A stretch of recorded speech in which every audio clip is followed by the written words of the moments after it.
자, 안녕하세요. 이 영상은 이제 번외편으로 선생님 교재에 이제 설명을 안 했거나 이제 뺀 부분이 있는데 시험에 잘 출제가 안 돼서 그래요.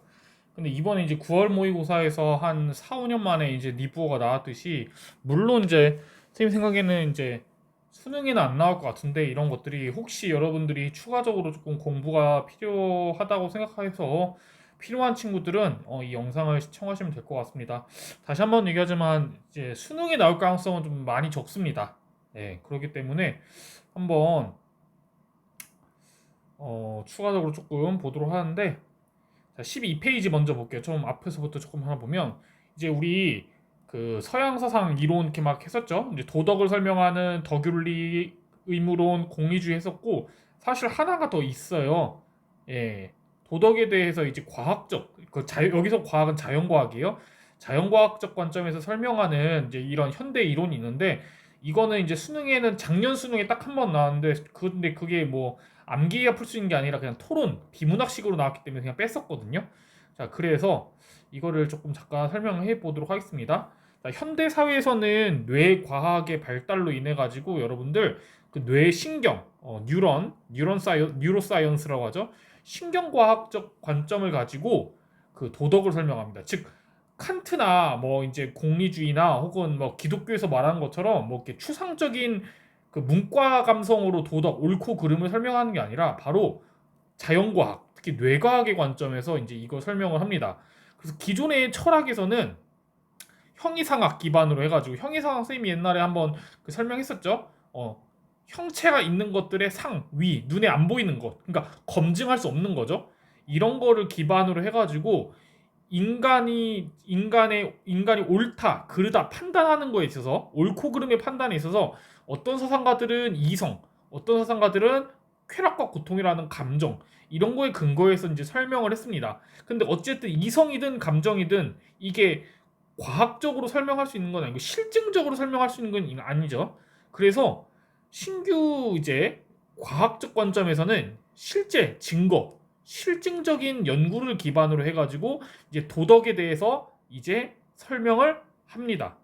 여기서 설명한다는 거는 인간이 왜 이런 상황에서 옳다 느낄까, 혹은 그르다고 느낄까. 약간 윤사를 공부했던 친구들은 약간 휴메에 대한 입장으로 생각하시면 될 것 같아요. 자, 그래서 우리 이제 여기 이쪽 과학적 관점에서는 이성이냐 감성이냐보다는 특히 이제 데이비드 휴me 같은 경우에는 이런 쪽을 이제 많이 이야기했는데 이거를 조금 과학적으로 설명하기 위해서 직관이냐 혹은 추론이냐. 직관이라는 거는 바로 다이렉트로 이제 우리가 어떤 그 살인 행위에 대해서 있다 우리가 뭐 거부감을 느끼는 걸 직관적으로 그냥 바로 어떤 걸 거치지 않고 바로 다이렉트로 그냥 싫어 느끼는 거고 이걸 뇌로 느낀다는 거죠. 또 어떤 과정에 어떤 사람은 추론 한번 우리가 사고를 거쳐서 이렇게 한번 사고를 거쳐서 우리가 살인 나쁜 거 이렇게 추론 과정을 거친다는 거 이런 식으로 이제 접근을 합니다. 그래서 직관과 추론이라는 조금 더 과학적인 설명을 하는데 크게 이것도 여러분들 도덕에 대해서 과학적 관점으로 설명한 입장도 크게 두 가지가 있습니다. 하나는 이제 뇌과학적 관점에서 이야기를 합니다. 그래서 아까 말했듯이 왜 사람들이 살인에 대해서 혹은 뭐 근친상간에 대해서 혹은 뭐 왕따 이런 거에 대해서 왜 사람들이 거부감을 느낄까? 직관이냐 추론이냐 이거를 어떻게 실증적으로 연구를 하냐면 뇌 MRI를 찍어보는 거예요.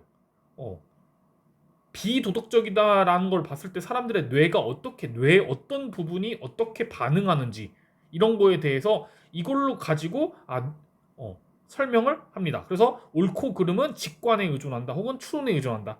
또 이제 이걸 더 업그레이드 시켜서 도덕성이 뭐 뭐 이성 이런 거에 기반한 게 아니고 뇌랑 연관돼 있으니까 그럼 이거를 바꾸면은 뇌를 바꾸면 폭력 비도덕적인 것도 줄일 수 있겠네. 뇌 수술 혹은 약물 이런 걸 통해서 할 수 있겠네.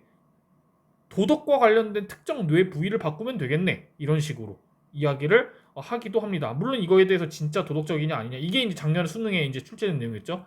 여부는 있지만 어쨌든 얘네들은 도덕이 뇌 부위와 연결돼 있고 여기에 자동적으로 그러니까 우리가 어떤 거를 봤을 때 뇌가 자동적으로 반응을 하는 거기 때문에 인간에게 결론적으로 도덕과 관련된 자유의지는 없다라고 이런 식으로 이야기를 합니다. 자, 진화론적 관점에서 여기서 말하는 진화론, 다윈의 진화론이요. 적자 생존의 입장 혹은 그 적응의 입장에서도 도덕을 설명합니다. 도덕이라는 건요, 뭔가 대단한 게 아니에요. 이 과학자들이 봤을 때는 어떤 이제 과학자들 같은 경우에 진화 과정에서 형성된 것이다. 그러니까 옳고 그름이란 거는 거창한 게 아니라 바로 종의 생존을 위한 협력 과정에서 유전적으로 각인된 거다. 그래서 도덕이 없는 사회보다 도덕이 있는 사회가 더 생존에 용이했다. 그리고 그렇게 협력했던 개체들만이 살아남았다. 그러니까 이게 유전적으로 각인. 착한 애들끼리 협력한 애들끼리 서로 살아남았기 때문에 이게 유전적으로 각인된 거야. 그래서 도덕은 뭐 이성적이고 합리적이고 뭐 거창한 게 아니라 그냥 단순히 종의 생존을 위한 약간 그 생존 기제라는 거죠. 생존 기제, 유전적 기제. 우리가 배고프면 먹듯이 생존을 위해서 각인된 그런 거다라고 이런 식으로 이야기하시면 될 것 같은데 이거는 선생님 봤을 때 또 나온다고 해도 약간 비문학식으로 나올 것 같으니까 얘들아 막 암기하지 마시고 그냥 이해만 하세요. 아 이런 식으로도 접근하는구나. 자연과학적으로 접근하는구나. 아시겠죠? 자 그럼 잠깐 멈추고 또 넘어갈게요. 어디로 가야 되냐면 자 이제 30페이지 갈게요. 여기에 이제 니부어가 이제 나오거든요. 니부어의 사회윤리. 그래서 자 이걸 한번 설명해 보도록 할게요. 자 바로 이제 여기서는 분배 정의에서 우리가 이제 막 얘기했을 때 롤스 노직할 때 자, 사회에서 다양한 개인들이 모여 있다 보니까 서로 싸운다고 했죠. 그래서 주로 이제 주제가 니부어가 이제 분배적 정의 앞에서 등장하는데 바로 이제 요거를 바라보는 이제 관점. 자 이제 이거 봤죠? 자 이제 특히 이제 니부어 사상에서 핵심은 이제 요겁니다. 사회적 강제력. 그래서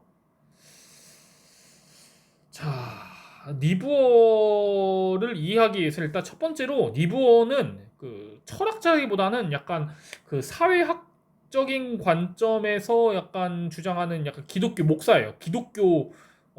기독교 사상 이론가거든요. 근데 이제 특이한 사람은 이 사람이 이제 뒤에서 나오겠지만 기존의 기독교적 사상을 조금 보완을 해요. 강제력이 필요하다. 그러니까 기독교 하면 이제 약간 좋은 거 착하고 선하고 정말 좋은 것만 얘기하는 것처럼 얘기하는데 이제 이 사람은 기독교적 현실주의예요. 기독교인데 현실주의야. 우리 그 뒤에 국제관계 이론에서 나오는 현실주의랑 유사해. 요게 필요하다. 같이 가야 된다. 이게 왜 그러냐면 이 사람이 비교적 현대 사람이거든요. 1930년대부터 한 60년대까지 이제 주로 활발하게 활동했던 사람인데 일단 국내적으로 보면 요거 집단 간의 갈등, 이제 경영계에서 우리 노사 갈등, 노동자와 기업의 갈등, 집단 간의 갈등을 보면서 이게 필요하다라고 느낍니다. 이것만으로 해결 안 된다. 그 다음에 국외적으로 보면 폭력성, 바로 베트남 이 사람이 활동하던 시기에 이제 베트남 전쟁이 일어나거든요. 베트남 전쟁 이런 걸 보면서 폭력성과 전쟁 이런 거 같은 게 어떻게 정당화될 수 있는지 이런 거에 대해서 이야기하면서 독특한 기독교긴 기독교인데 현실주의와 연결된 바로 사회윤리라는 것을 이제 제시를 합니다. 자, 그래서 이 사람이 이제 사회 갈등을 바라보는 관점에 대해서 볼게요. 자, 일단은 우리가 이따가 보겠지만은 니부어가 이제 주로 이제 설명하는 거는 집단 간의 관계, 집단 간의 갈등에 대해서 이야기하는데 여기는 현실주의랑 똑같아요. 자, 세력 균형 얘기합니다. 자, 집단 간의 관계는 개인 간의 관계가 이제 집단 간의 관계를 나누는데 인간 대 인간으로서는 뭐 도덕적인 관계가 형성이 되지만 집단, 국가 간의 관계, 집단 간의 관계는 바로 권력, 힘의 비율에 따라서 형성된다라고 얘기합니다. 마치 현실주의에서 말하는 요거예요. 그러기 때문에 우리가 얘기했죠. 이게 추가 기울어져 있으면 서로 싸우는데 추가 딱 이게 균형이 맞춰져 있으면 비율이 균형이 맞춰져 있으면 평화가 유지된다고 우리 현실주의 할 때 배웠죠. 얘도 비슷하게 얘기해요. 그래서 사회 정의라는 거는요. 집단 간의 힘의 비율이 불균형이 아니라 균형을 이루는 그래서 서로가 서로를 함부로 못 대하는 이런 상태가 정의. 그럼 거꾸로 말하면 부정의는 균형이 깨진 상태 이렇게 얘기합니다. 자, 이따가 얘기하겠지만 니부어는 기독교 사상가긴 한데 이것과 인간의 이기적인 모습과 사회 갈등에 대해서 인정을 하면서 이게 완전히 제거될 수는 없다. 그러니까 균형을 유지해야 되는 거지. 힘의 균형이 세력 균형이 유지된다고 해가지고 갈등과 이기적인 면이 완전히 제거되는 건 아니다. 약간 순자처럼 얘기해요. 순자처럼. 순자도 인간의 이기적인 게 완전히 제거될 수는 없다고 얘기했죠.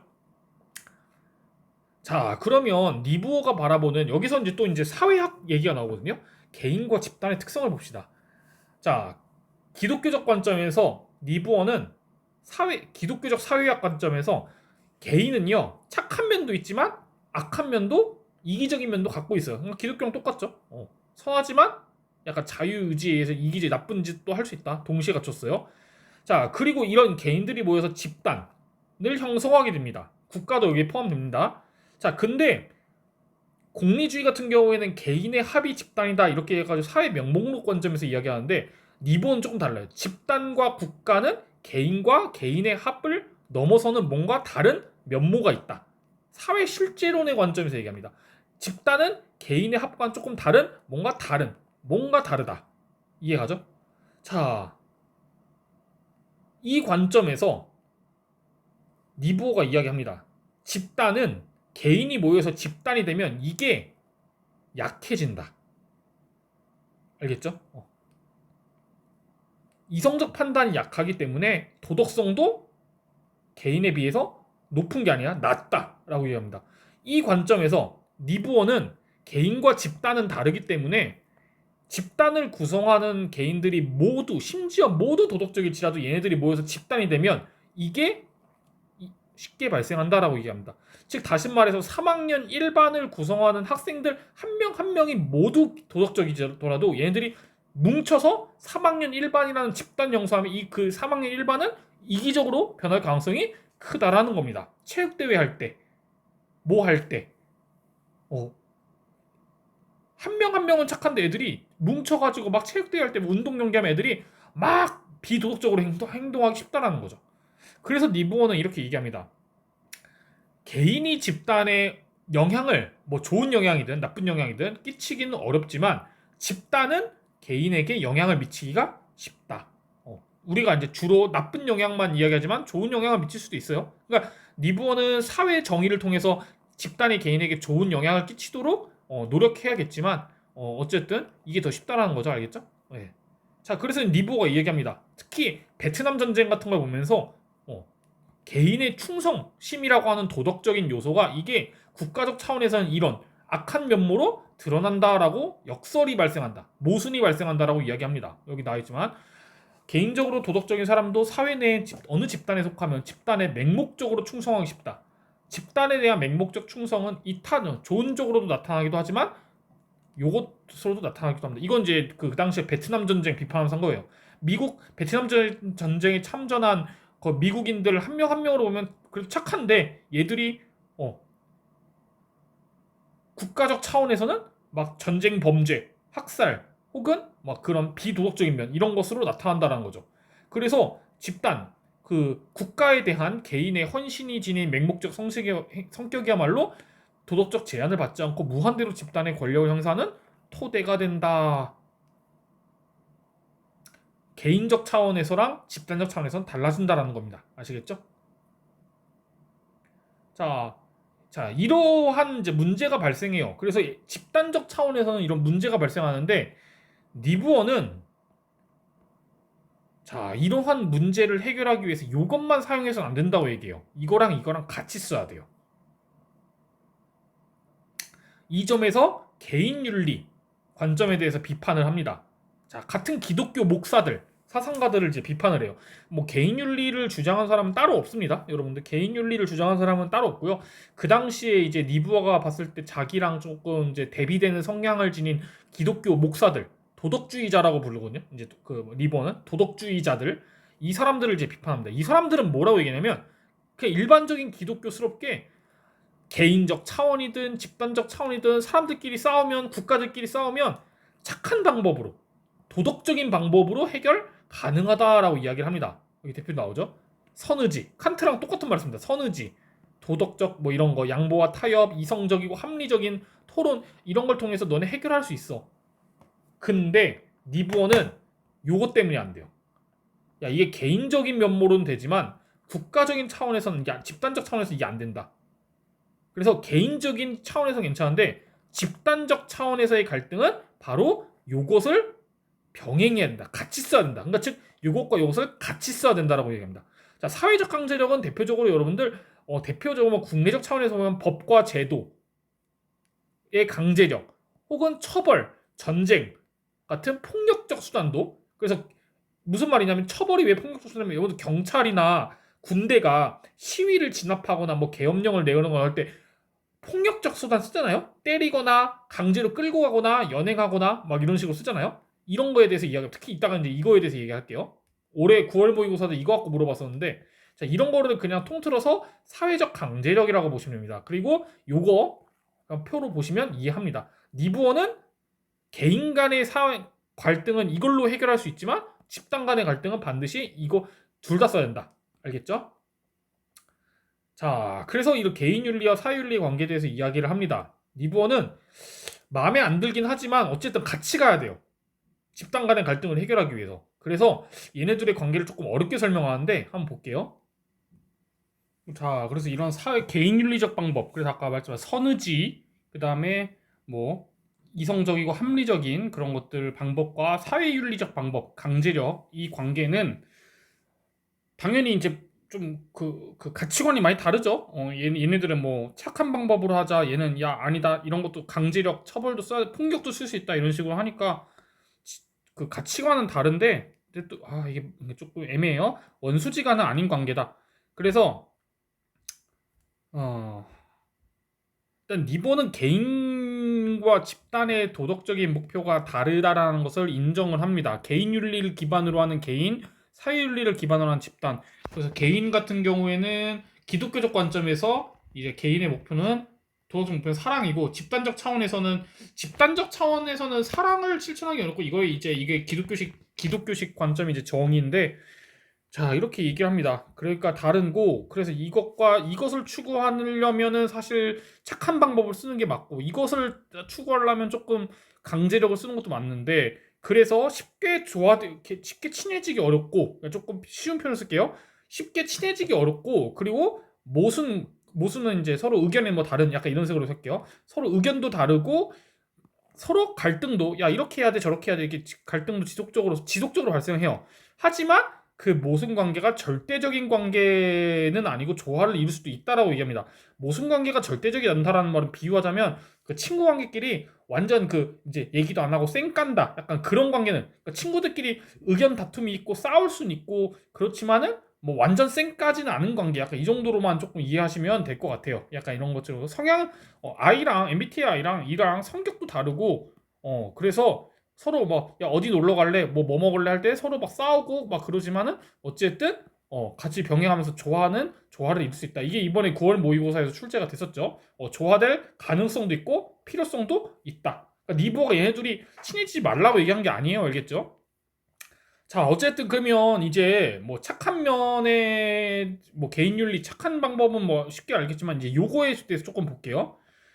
자, 사회적 강제력의 특징. 여기도 이제 시험 문제 많이 나왔는데 자, 한번 볼게요. 아까도 사회적 강제력은 대표적으로 법, 제도, 폭력, 공권력 등이 있습니다. 자, 리보도 인정은 합니다. 경찰 공권력이 이렇게 막 진압하고 그런 과정, 그런 것들은 자체는 도덕에 기초한 건 아니죠. 경찰이 막 끌고 가고 이런 거는 비합리적 수단이라고 얘기합니다. 자, 그리고 여러분들 우리 리버래 현실주의 할 때도 배웠지만 합리적인 것과 즉 이익에 맞냐, 그 다음에 도덕적이냐 이건 이제 구분하셔야 돼요. 그래서 비도덕적인 수단이라는 게 아니라 비합리적,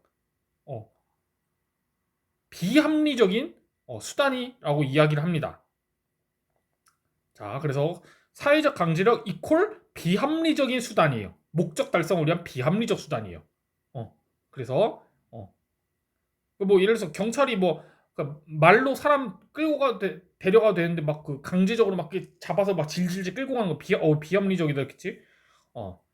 그래서 반드시 얘는 병행해야 된다 그죠? 개인윤리 방법 중에서 선한 인간의 선한 이제 얘가 말하는 선의지 기독교적 관점의 선의지의 선한 의지의 통제가 필요하다라고 얘기합니다. 선의지가 없는 강제력은 경찰이 아무런 이제 그런 합리적인 그런 선한 의지 없이 강제력을 끌고 가면은 오히려 집단 간의 갈등을 증폭시키는 부작용을 낳으므로 최소한으로 해가지고 선의지의 통제를 받고 써야 한다. 교사의 체벌로 얘기할게요. 우리는 이제 학교에서 안 하지만 니부어는 교사 체벌 찬성할 겁니다. 니부어도 선생님이 체벌하는 것 자체는 비합리적인 수단이라고 볼 거예요. 그래서 선생님이 바로 교육적인 학생을 교화하겠다라고 하는 교육적인 그런 선한 의지를 가지고 체벌을 한다면 허용될 수 있겠지만 그런 거 없이 선의지가 없이 그냥 오늘 선생님이 기분이 나빠서 그냥 심심해서 학생 불러서 막 체벌하고 두들겨 패고 이거는 오히려 이런 거를 갈등을 시킬 수 있죠. 그래서 선생님의 체벌은 선한 의지, 학생을 교화시키겠다고 하는 교육적 목적과 최소한의 방법으로 사용한다면 허용될 수 있다라는 게 이게 니버의 주장이에요. 아시겠죠? 자, 그래서 이렇게 보시면 돼요. 변해요. 선생님의 선한 의지가 체벌과 비합리적인 그 자체로는 비합리적인 것과 만나면 합리적인 체벌이 된다. 이런 식으로 이제 리버가 얘기해요. 그래서 여러분들 요것 자체는 이거지만 선의지랑 만나면 이렇게 변한다라는 거 꼭 알아두셔야 돼요. 알겠죠? 자, 이런 강제력에 대해서 아까 선생님이 얘기했지만 체벌도 있고요. 국가적 차원에서는 아까 공권력, 시위 진압, 그다음에 국가 대 국가 차원에서 보면은 전쟁 이런 것들 보면은 다른 기독교 목사님들은 이거에 대해서 반대합니다. 도덕주의자들, 개인 윤리를 중시하는 도덕주의자들은 야 어떻게 선생님이 체벌을 할 수 있어? 이건 체벌은 본질적으로 악이야, 비도덕 악이야라고 이야기합니다.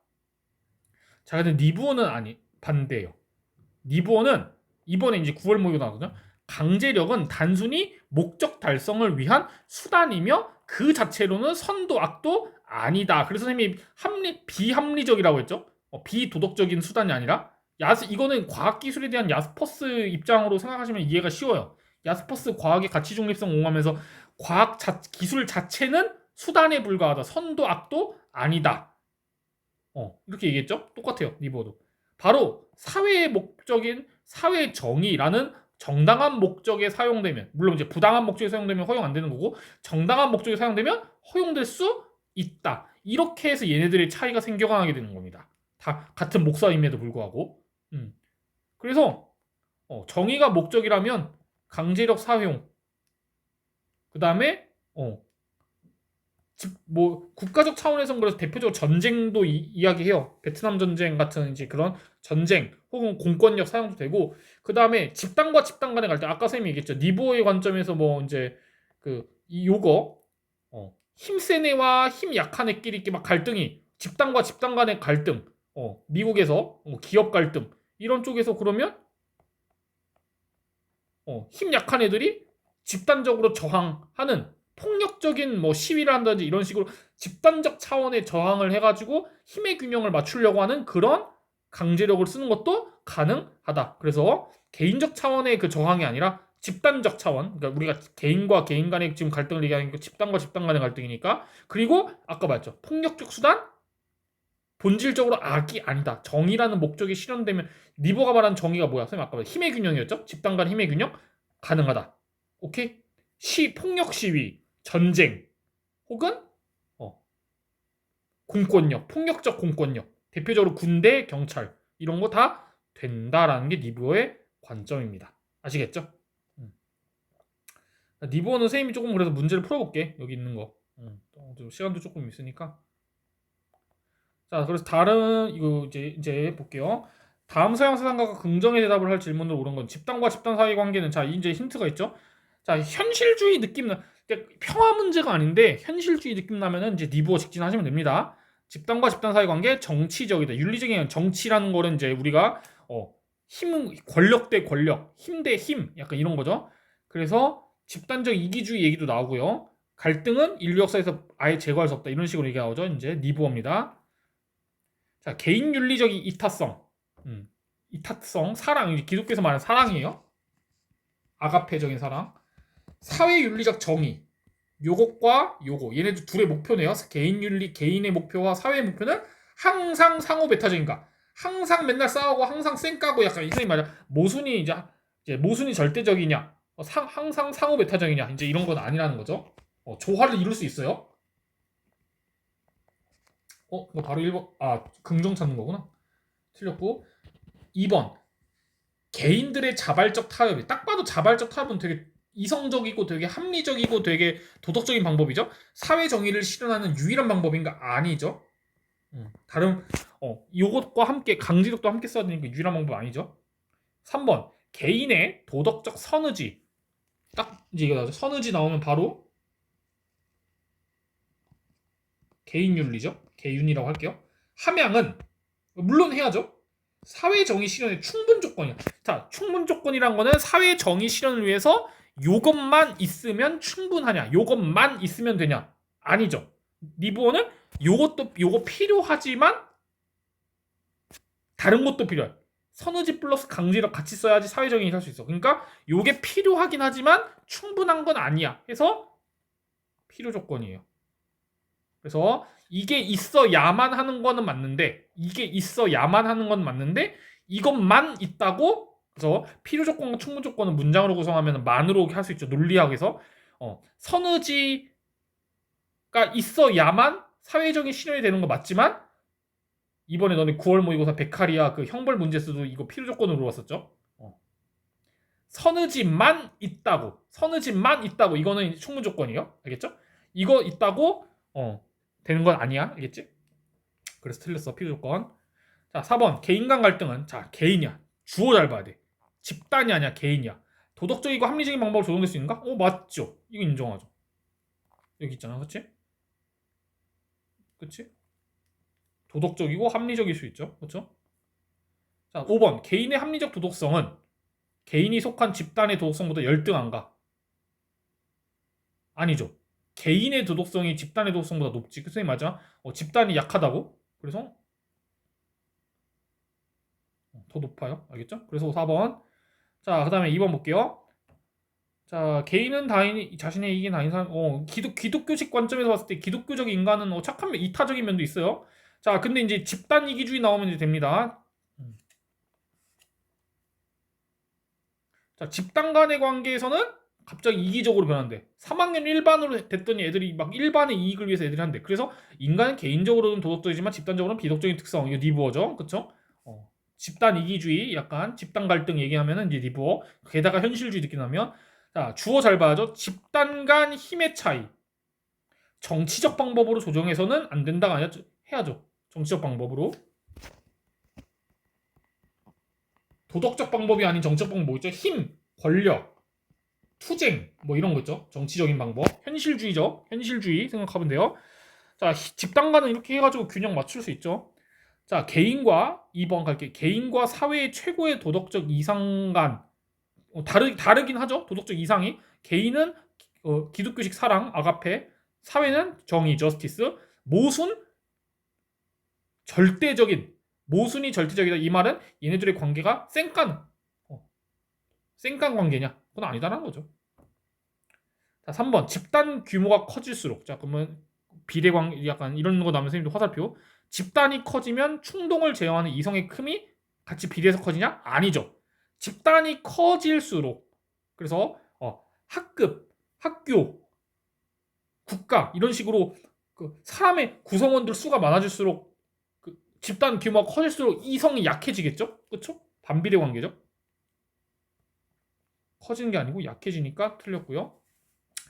4번 올바른 정치적 도덕성은 이건 뭐 크게 중요한 거 아니에요. 그냥 정치에서 도덕은 합리성에 부합하는 강제력을 공고한다. 자, 요거 지금 문제 선지를 보면 이거 자체가 지금 합리적이냐 이걸 물어본 게 아니야. 이거 자체는 비합리적이야. 근데 합리성에 부합하는 즉 선의지에 따른 선의지를 만나서 합리성에 부합하는 강제력이 된 이건 니버가 말하는 게 맞죠? 니버가 긍정한 내용이죠. 강제력 자체는 비도덕적인데 비합리적인데 선의지를 만나면 얘가 합리성에 부합하는 강제력이 되고 그리고 정치제에서 요구하는 도덕성은 합리성에 부합하는 강제력을 권고하겠죠. 4번 정답. 자, 5번 집단 간 관계 볼게요. 집단 간의 관계는 집단의 요구를 합리적으로 수용하여 아니죠. 도덕적이고 이성적인 이런 도덕적인 쓰면 안 돼요. 이성적인 그게 아니라 힘, 권력 뭐 이런 걸로 하는 거죠. 힘, 권력 같은 그런 이성적이고 합리적인 그게 아니라 힘과 권력에 의해서 수립이 되죠. 그래서 5번은 틀렸습니다. 자, 5번 갈게요. 자, 그래서 편지 형식인데 이거는 이제 그 도덕주의 기독교 목사들 비판하는 내용입니다. 제 생각은 다르다. 집단 이기주의 얘기 나오면 이제 우리 리버어죠. 그 다음에 요거 집단 현실주의 느낌 나면은 이제 그거 리버어죠. 자, 기억 집단 간 관계. 자, 네모 표시. 집단 간 관계는 집단이 갖는 힘의 비율. 말죠. 힘의 기울이 힘이 영어로 파워야, 권력이야. 알겠죠? 현실주의. 요거의 비율에 의해서 집단 간 요런 관계가 될 수도 있고 요런 관계가 될 수도 있고 이거는 바로 권력의 비율에 따라 수립되는 게 맞죠. 그러니까 도덕적이고 합리적인 거에 의해서 수립되는 게 아니에요. 맞고 현실주의. 자, 니은 선의지는 정의 실현을 위한 비합리적인 수단을 통해. 자, 지금 말은 하죠. 정의 실현을 위한 그 자체로는 비합리적인 수단이야. 이게 뭐야? 강제력이죠. 이퀄 강제력. 강제력을 통제해야 되는 거 맞죠? 선지가 강제력 통제해야 합리성에 부합하는 강제력이 되는 거죠. 맞고 디귿 사회 정의는 사회적 억제와 힘. 이게 이제 아까 맞아. 강제력이랑 억제, 강제, 힘, 공권력 이런 걸 통해 실현될 수 있죠. 있어야 되죠. 자, 리얼 사회적 협력이 아무리 확대되어도 사회적 분쟁은 불가피하다. 선생님 말했죠. 인간의 사회 정의가 실현돼도 여기 리버가 말하는 요 사회 정의가 실현돼도 일시적이야. 이게 언제든지 힘의 비율이 이렇게 깨지면 또 싸워. 집단이 이기적이니까, 그렇죠? 그러니까 사회적 분쟁과 이기성은 제거할 수 없고 불가피합니다. 알겠죠? 이게 리버가 말하는 사회 현실이에요. 알겠죠? 그러니까 정답은 4번.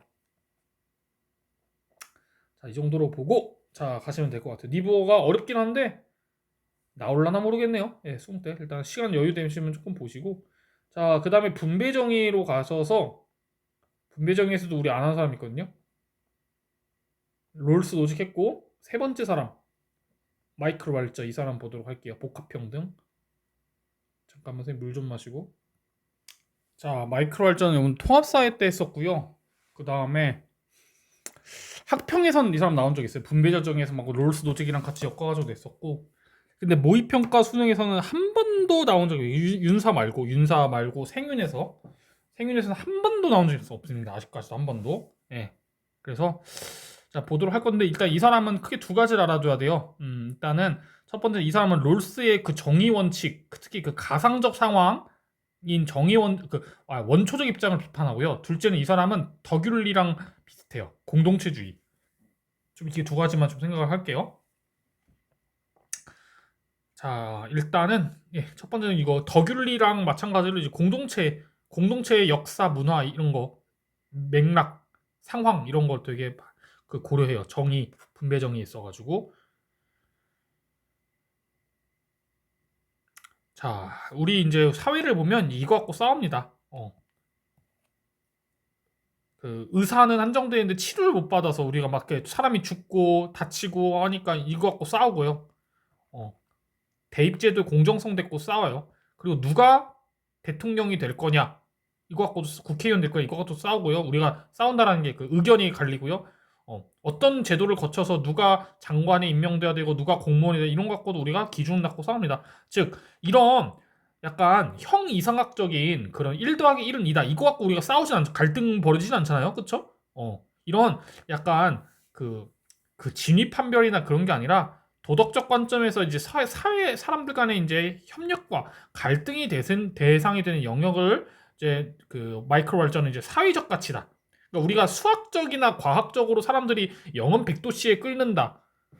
1 더하기 1은 2다. 이런 걸 가지고 우리가 뭐 갈등이 벌어지지 않기 때문에 그런 걸 사회적 가치라고 부르진 않죠. 이런 게 이제 대표적으로 사회적 가치들인데 자, 왈전 얘기합니다. 이런 사회적 가치들은 반드시 공동체의 역사와 맥락을 반영하고 있다라고 이야기합니다. 즉 이게 사회적 가치를 파악할 때 가장 중요한 요소라는 겁니다. 나라마다 달라요라는 겁니다. 이거에 대해서. 프랑스는 절대평가가 정의롭다고 얘기합니다. 그래서 바칼로리아 같은 경우. 근데 우리나라는 절대평가로 대학 간다 하면 애들 다 반대할 또 전부 다 절대평가하면 반대할 거야. 애들 공부 안 한다 그럴 거야. 이런 식으로 나라마다 가치가 조금 달라서 가치관이 달라서 그래요. 자, 그러기 때문에 보편 원칙에 대해서 보자면 이것도 이제 더귤리랑 유사하죠. 정의, 분배정의, 사회적 가치와 관련된 분배정의는 문화권별로 고유한 맥락이 있다. 상대죠. 그때그때 달라요. 그래서 왈전 얘기합니다. 이러한 상이한 사회적 가치들은 의료, 교육, 정치 권력 이런 것들은 똑같은 보편적인 정의 원칙이 아니라 서로 다른 기준과 절차와 주체에 의해서 분배된다. 요건 따로, 요것 따로, 요것 따로. 알겠죠? 이거 이렇게 한꺼번에 묶어서 보는 게 아니라 따로따로 본다는 그런 얘기입니다. 아시겠죠? 자, 그리고 이 점에서 이제 롤스를 비판해요. 원초적 상황, 가상이거든요. 이게 말이 되냐? 말이 되냐? 말 안 된다고 얘기합니다. 이것 때문에. 알겠죠? 현실의 인간은 공동체의 영향을 받을 수밖에 없는데 정의는 뭐 인간이 자기가 어떤 사회에서 태어났는지 모르고 모르는 무지의 상황에서 이런 거를 모르는 상태에서 한다? 말이 안 된다라고 이제 비판을 합니다. 자, 그래서 결론은 일단 여기서 결론은 이거예요. 요거예요. 나라마다 맥락과 역사와 상대성을 반영해서 요 가치들 서로 다르게 간주하면서 상이한 기준과 절차에 의해서 분배된다라고 이야기를 합니다. 자, 이러면서 그 유명한 전제적 지배 비판이 나오는데 전제란 말은 여러분들 전제 조건 할 때 그 전제가 아니라 이거예요. 영어로 하면 이제 노미넌스인데 약간 뭐 사전적 의미는 이겁니다. 장악하는 상태인데 이게 이제 어떤 장악이냐가 이제 중요한 거죠. 자, 왈전은 전제적 지배 상태가 사회적 가치의 특수성을 무시하는 거라고 하는데 전제적 지배가 뭐냐면 한쪽 요거예요. 왼쪽이에요. 이게 한쪽 영역에서 지배적인 가치를 지닌 사람이 그래서 와 정치형에서 병천이가 얘가 와 내가 1등 먹었다. 내가 이제 여기서 지배적인 가치를 지니고 있다. 내가 여기를 지배한다.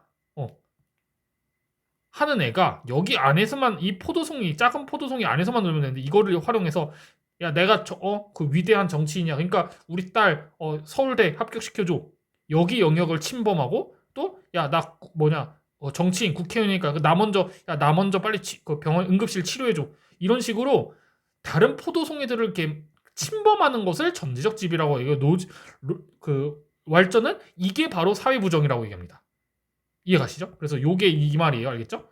여기 병천이가 여기에서 뛰어나면 여기 안에서만 놀면 되는데 여기 안에서만 지배적인 영향력을 발휘하면 되는데 병천이가 여기 다 집어삼키는 거. 우리가 국회의원들이 갑질하는 게 대표적으로 이런 사례예요. 전지적 지배예요. 자, 그래서 왈저가 얘기하는 거는 병천이가 여기에서 노는 건 괜찮은데 여기까지 함부로 침범하지 말고 각 포도송이 영역을 사회적 가치, 서로 다른 사회적 가치의 자율성을 보장해라. 서로 다른 분배, 서로 다른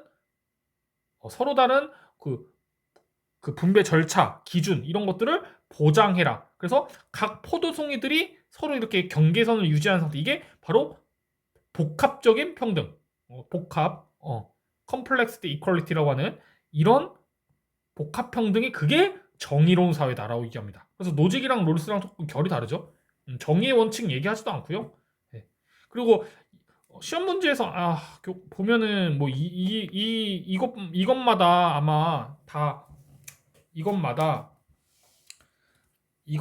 이제 다 각자 다른 분배 기준이 있고 어떤 거는 의료는 필요에 따른 분배, 이거는 뭐 자격에 따른 분배, 이거는 뭐 그 기회 균등 약간 이런 식으로 했는데 이걸 외우진 않아도 될 것 같아요. 어쨌든. 근데 이제 의료가 필요에 의한 분배이기 때문에 여러분들 하나만 조금 알아둬야 되면 얘도 이제 복지제도에 대해서 우리 롤스랑 노직이 싸우는 것 같고 이제 복지제도에 대해서 옹호합니다. 옹호해요. 자, 그래서 여기 잘 보셔야 돼요. 자, 병천이가 만약 정치 영역에서 능력이 더 뛰어나 Y, 병천이가 다른 애보다 더 그러면 이 작은 포도송이 안에서는 불평등이 발생할 수 있어요. 이병천이 더 많은 권력을 가져갈 수 있어요. Y라는 애보다. 알겠죠? 그러니까 불평등? 얘도 정의로운 그럼 결론 뭐야? 롤스 노직과 마찬가지로 얘도 정의로운 사회에서 불평등이 존재할 수 있다라는 거야. 이 사회 여기 안에서 이 어떤 걸 알겠죠? 그리고 독점 우리가 독점 나쁜 거라 생각하는데 지금 여기 보시면 알겠지만 하나의 영역에서 병천이가 혼자 독점하는 건 괜찮아. 이병천이 뛰어나가지고 선거표 100%로 당선돼가지고 이병천 여기에서 독점하는 거는 괜찮아. 근데 제발 이병천 여기 선 밖에 여기 나가지 말라는 거죠. 알겠죠? 침범하지 말라는 거죠. 그렇죠? 그러니까 결론은 조심해야 돼요. 전제적 지배가 독점은 아니에요. 알겠죠? 하나의 영역에서 독점하는 건 괜찮아요. 그래서 조심해야 됩니다. 여기도 문제 하나 풀어보자.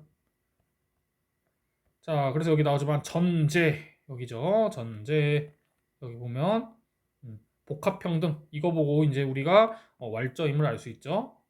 자, 1번 사회적 가치들 서로 다른 사회에서도 보편적 아니죠. 미국에서 말하는 의료 올바른 의료랑 이 대한민국에서 보는 올바른 의료랑 의미가 달라요. 보편성인 거 없어요.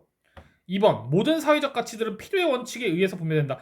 자, 우리 그 분배정의 파트에서 여러 원칙들 배웠는데 필요, 업적, 능력 뭐 등등도 많이 배웠는데 또 왈저는 몰라도 될 것 같고 뭐 왈저에 의하면은 그 필요의 원칙은 그 의료 영역에 써야 됩니다. 의료 영역에 써야 되는데 그래서 말했죠.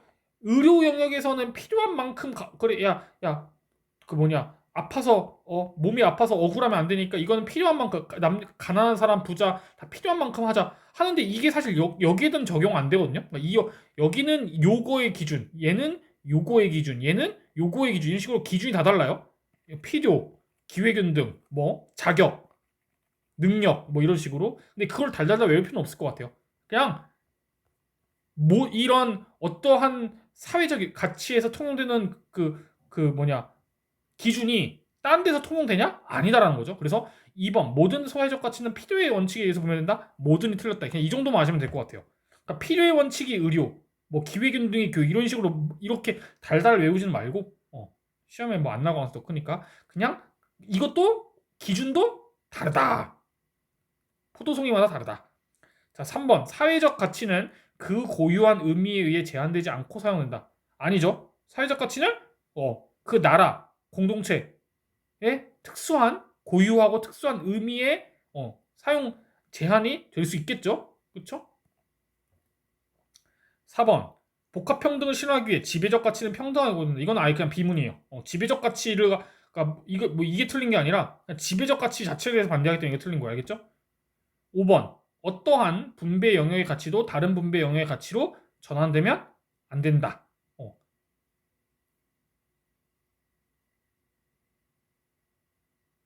자, 이 말인즉슨 아까도 맞아. 뭐 의료라는 영역에서의 그 분배 영역에서 어떻게 나눌까 했을 때 아까 맞아. 의료는 필요에 따라서 필요한 만큼 치료받아. 그게 근데 이제 이게 예를 들어서 교육이라는 영역에서 치환되거나 전환되면 안 되겠죠. 야, 교육도 필요한 만큼 다 대학 야, 약간 니가 필요한 만큼 다 서울대가 하면 말이 안 되겠죠?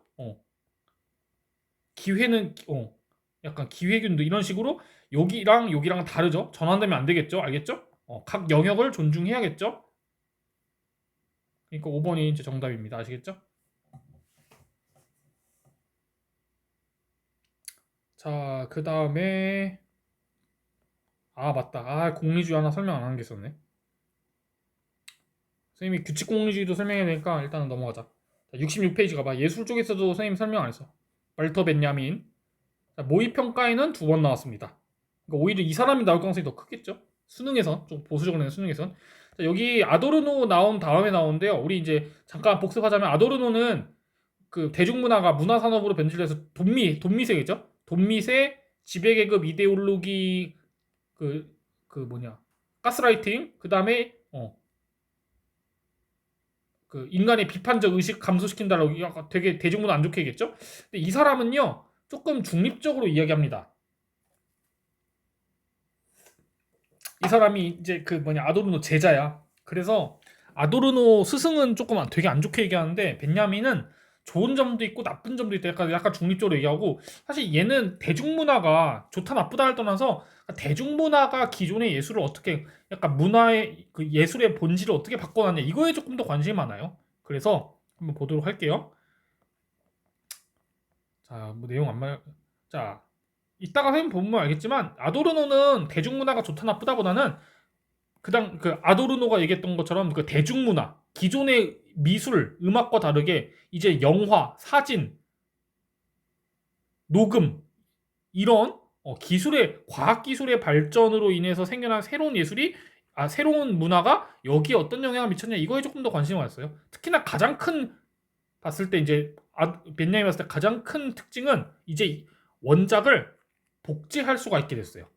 사진으로 찍어서 복제할 수 있게 했고 이렇게 컴퓨터로 출력해가지고 이거 왼쪽은 이제 그 기존의 예술이에요. 옛날에는 이거를 보고 싶으면 직접 비행기 타러 날아가가지고 직접 미술관에 갔었어야 했는데 이제는 구글에다가 복제 기술을 컴퓨터가 이제 사진을 찰칵해가지고 업로드하면 이거를 구글에서도 이제 볼 수 있고 심지어 이걸 프린팅하면 모나리자를 수백 개 복사할 수 있고 이렇게 재창작할 수도 있겠죠.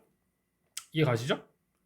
자, 그래서 현대 그 대중문화의 가장 큰 특징은 복제 기술로 인한 원작의 복제 이거다. 그래서 우리 같은 돈 없는 비행기 타고 프랑스까지 날아갈 돈이 없는 평범한 대중도 구글에서 그냥 딸칵 검색만 하면 쉽게 미적인 체험. 구글로 모나리자를 봤을 때 우리도 아름다움, 와 너무 잘 그렸다. 미적 체험을 할 수 있게 됐다라는 게 벤야민의 분석입니다. 근데 이게 이제 나쁜 게 아니에요. 아도르노랑 다르게 이런 거를 이제 쉽게 접할 수 있게 되면서 오히려 벤야민은 대중들의 사회 비판 의식이 올라갈 수 있다라고 이야기를 합니다.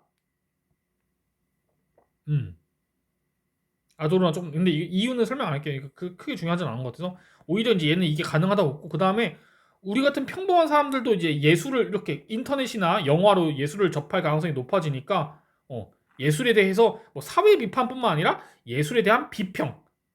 야 이 예술 야 이거 이 작품 되게 좋더라. 야 이 영화 되게 좋더라. 우리 같은 평범한 사람들도 이걸 할 수 있는 기회가 늘어났다라고 이야기를 합니다. 자, 여기까지는 이제 약간 그 대중문화에 대한 사회적인 분석이었고 예술 이걸로 다시 들어가보면 자, 이게 예술에 엄청난 대혁명을 가져와요. 벤야민에 의하면. 바로 뭐냐면 얘네들의 지위를 무너뜨려요. 원작이 지닌 바로 아우라를 무너뜨려요. 자, 기술 발전, 복제가 변화시킨 예술의 본성. 자, 옛날의 예술은 종교 중심이었습니다. 그냥 여기 지금 여기 나오지만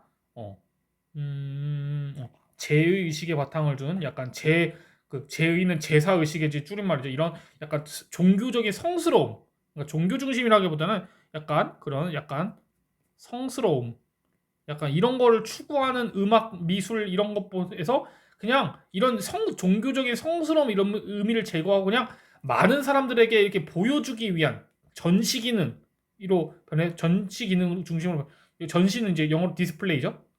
많은 사람들에게 보여주기 위한 이제 예술이 꽁꽁 숨어 있는 게 아니라 어렵고 성스럽고 되게 막 그런 게 아니라 이렇게 약간 가벼워진 거예요. 그다음에 두 번째 원작이 지닌 아우라가 소멸됐다라고 강조합니다. 지금 여기 아우라라는 말은 이거예요. 예술에서 쓰이는 아우라라는 말은 이거를 그 바탕으로 하는 압도당하는 느낌입니다. 우리가 미술 선생님이 말로만 모나리자 설명하다가 프랑스 가가지고 직접 이렇게 루브르 박물관에서 봤을 때 그 압도당한 와 이게 그 말로만 또 모나리자구나. 물론 선생님도 루브르 박물관 가봤는데 실제로 모나리자는 되게 작아요. 그래서 사실 되게 아우라가 1도 없어요. 그냥 초라해요. 다른 작품은 조금 많아요. 선생님이 옛날에 기억나서 스페인 갔을 때 그 피카소의 게르니카 그거는 오히려 구글로 검색해서 보면 사진이 되게 작아 보이는데 원래는 그 미술관 가서 보니까 그 큰 미술관 한 벽을 꽉 채운 굉장히 대작이거든요. 선생님 게르니카는 진짜 보고 조금 압도당. 와 이게 진짜 피카소의 게르니카구나. 근데 원작이 지닌 아우라가 소멸됐다. 왜냐면 이제 구글로 그냥 딸칵 게르니카 검색하면 되기 때문에 원작이 지닌 그런 유일성. 게르니카는 유일한 하나야. 그다음에 고유한 게르니카 하나야. 이게 아니라 이제 그냥 사진 찍고 인터넷에 뿌리면 되니까 그 아우라가 소멸됐다라고 이야기를 합니다. 그래서 이 예술 작품의 아우라가 늘어나는 게 아니라 줄어들었다. 이게 뭐 위축이든 소멸이든 여러분들 조금 꼼꼼한 이것도 조금 볼 것 같은데 아우라가 없어진 거냐 줄어든 거냐 이렇게 할 수 있는데 그래 이걸로 가자. 이걸로 가지 말고 그래 소멸이란 말은 그러고 그냥 아우라가 줄어들었다고 하자. 그래 조금 선생님이 그냥 아무 생각 없이 그냥 썼네요 이거를. 이해 가시죠? 이게 예술의 기능이다. 이게 보시면 될 것 같아요. 이건 문제가 없네요. 오케이 그러면 마지막으로 자, 다시 앞으로 좀 더 할게요. 공리주의 할 때 쌤이 조금 안 했던 것 같아요. 서양윤리 할 때 혹시 또 모르니까 우리 이제 벤담미를 하면서 공부해야 되고 공리주의하고 이 요거 조금 볼게요. 행복에 대한 조금 입장. 그래서 자 요거 자 규칙 공리주의는 일단 모의고사에서는 딱 한 번 나왔어요. 학평은 선생님 모르겠고 모평에서는 우리 주요한 평가에서 내는 건 수능에는 한 번도 안 나오고 모평에 딱 한 번. 이게 내기가 되게 힘들어요. 특정 사상가가 얘기한 게 아니라서 좀 내기가 힘든 건데 혹시 모르면 할게요. 자, 이건 현대의 여러 철학자, 20세기 초반에 여러 철학자들이 모여가지고 만들어낸 개념이고요. 벤담과 미래 공리주의의 그 한계점을 극복하기 위해서 만들었어요. 그럼 벤담과 미래 공리주의 한계점이 뭐냐면 바로 목적이 수단을 정당화하기 때문에 비도덕적인 행위도 공리주의라는 이름으로 도덕이라는 이름으로 정당화하는. 벤담 같은 경우에는 예를 들어서 그 당시에 런던의 거지들이 공리를 저해한다고 해가지고 일단 사람들한테 불쾌감 주고 위협감, 공포감을 주고 그 다음에 일을 안 하니까 사회 막 생산도 안 하니까 사회 효용성을 떨어뜨리고 그러니까 그 사람들 강제적으로 다 그 구빈원이라고 하는 센터, 요즘 말로 치면 약간 그 약간 사회복지 센터 같은 느낌인데 거기다가 다 강제적으로 넣어야 된다. 그래야 런던의 공리가 올라간다. 이런 식으로 있거든요.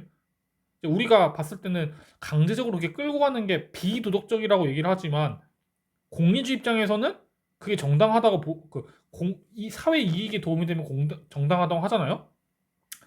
그래서 이런 식으로 우리의 도덕적 직관이란 건 우리가 깊이 있게 생각 안 해도 그냥 딱 봐도 뭔가 아닌 것 같은 거 있잖아.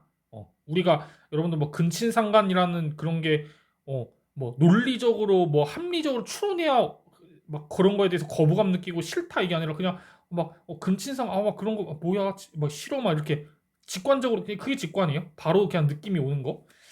자, 일단 첫 번째 그런 문제가 있고요.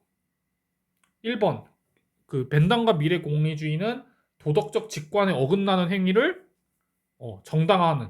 두 번째는 공리주의는 비용과 이익을 계산해 가지고 행동하라고 얘기했는데 그걸 하나하나 다 계산하는 게 너무 귀찮잖아. 그치? 아침에 일어나서 저녁에 잘 때까지. 그래서 개별 행위 하나하나를 다 그렇게 공리적으로 계산하는 게 아니라 이제 이런 개별 행위를 고려하는 게 아니라 이거를 이 작은 동그라미들을 하나하나 공리 계산하고 있는 게 아니라 이거를 몇 가지의 도덕 규칙으로 끌어 모읍니다. 그래서 큰 동그라미를 만든다. 이걸 규칙이라고 얘기합니다. 그래서 이걸 규칙 공리주의라고 하는데 몇 가지의 도덕 규칙, 거짓말하지 마라, 살인하지 마라 등등등 이런 식으로 묶어서 어떤 규칙이 얘도 근데 공리주의는 공리주의 알겠죠? 공리주의의 기본 전제 더 큰 더 큰 유용성을 결과적으로 행위의 결과로 산출하는지를 판단해서 더 공리에 도움이 되는 규칙을 따르라라고 강조하는 게 그게 바로 규칙 공리주의입니다. 아시겠나요? 네. 그래서 이것에 의하면은 여러분들 어떤 때는 거짓말이 허용이 돼요. 사회에 더 큰 이익을 가져다준다면 거짓말이라는 행위가 정당화되는데 규칙 공리주의에 의하면 우리가 그냥 거짓말 하지 말라라는 규칙을 만들자. 일반적으로 개별 행위에 있어서가 아니라 일반적으로 봤을 때 웬만하면은 거짓말들이 사회 이익을 저해시키기 때문에 최다수 최대 행복의 저해가 되기 때문에 거짓말 안 하는 규칙을 따르는 게 더 공리에 도움이 된다. 이런 식으로 행위 하나하나에 그런 게 따지는 게 아니라 이렇게 묶어서 어떤 규칙을 따르는 행위가 개별 행위가 아니라 어떤 규칙에 따른 행위가 공리에 도움이 되느냐, 유용하냐 이것을 고려하는 게 바로 규칙 공리주의입니다. 아시겠죠? 자, 마지막으로 이거 볼게요. 자, 작년 수능에 생활과 윤리에서는 이제 행복에 대한 칸트 입장이 잘 안 나와가지고 선생님 윤사 말고는 빼고 수업했는데 작년 수능에 조금 물론 쉽긴 했지만 어쨌든 처음 물어봤기 때문에 이걸 조금 구분할게요. 자, 칸트와 공리주의. 자, 공리주의는 일단 쉬워요. 공리주의는 묵자처럼 행복을 늘리는 게 곧 도덕이다라고 이야기를 합니다. 행복이 곧 도덕이에요. 그리고 도덕은 행복을 위한 수단. 그러니까 도덕이 중요한 게 아니라 대표적으로 인가 수단적 가치라고 얘기하는데 도덕은 행복, 이게 최고의 선이에요. 최고의 목적이에요. 이거를 위한 수단이다. 그래서 도덕이라고 하면 조금 너무 말이 추상적이니까 구체적으로 자기 희생, 이거는 그 자체로 좋은 게 아니라 다수의 행복에 도움이 될 때 정당화된다. 덕, 이런 것도 그 자체로 좋은 게 아니라 행복에 기여하기 때문에, 행복을 늘리기 때문에 좋은 거다. 정의라는 덕목, 정의라는 도덕적 가치도 그 자체로 좋은 게 아니라 이거를 위한 수단이기 때문에 사회에 도움이 되기 때문에 좋은 거다. 이런 식으로 이렇게 얘기하거든요. 근데 칸트는 뭐라고 얘기했냐면, 자, 칸트도 일단 인간의 행복에 대해서 부정하진 않는데요. 칸트는 이걸 똑같이 보진 않아요. 칸트는 이게 더 위에 있다고 보고요. 도덕적으로 사는, 그러니까 인간이 행복 추구하는 거에 대해서 부정하진 않아요. 자, 칸트는 근데 행복의 추구가 바로 도덕을 추구하다 보면, 그래서 도덕적으로 살면 그게 행복한 삶이다라고 이야기합니다. 차이가 이해되시나요? 이걸 똑같이 보는 게 아니라 도덕적으로 사는 사람은 행복할 자격이 있는, 이런 식으로 이야기합니다. 아시겠죠? 즉, 그러니까 도덕 법칙을 따르고 정한명령을 따르는 사람이 행복할 자격이 있다라고 이야기를 하고요. 얘는 도덕, 거짓말하지 마라, 인격적으로 대하라, 이런 도덕 원칙들이 그 내재적 가치라고 이야기합니다. 그 자체가 목적이다. 도덕은 행복의 수단이 아니다. 그래서 이렇게 얘기하면서, 그러니까 요게 1순위고 요게 이제 2순위가 되는 거야. 이걸 하다 보면 이게 따라서 오는 거야. 그러니까 만약 어떤 도덕적 문제 상황에서, 딜레마 상황에서 얘와 얘가 충돌할 경우 도덕적 의무를 할 것이냐, 행복을 추구하는 걸 행복에 기여하는 걸 할 것이냐 하면은 칸트는 이게 더 우선한다. 그래서 칸트가 이제 원전에서 이렇게 얘기합니다. 도덕이 문제시되는 경우에는 행복을 고려하지 말아야 된다.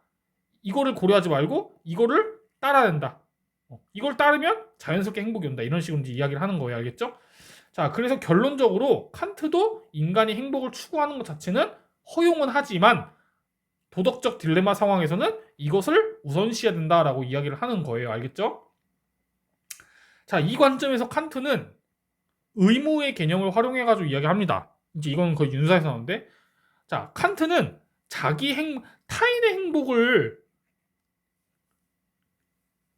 행복에 기여하는 그런 이제 행위들은 인간의 직접적 의무라고 이야기합니다. 같은 이성적 존재인 인간을 행복하도록 돕는 거는 이건 인간의 직접적인 의무고요. 자기의 행복, 이걸 이제 칸트는 자기의 자체는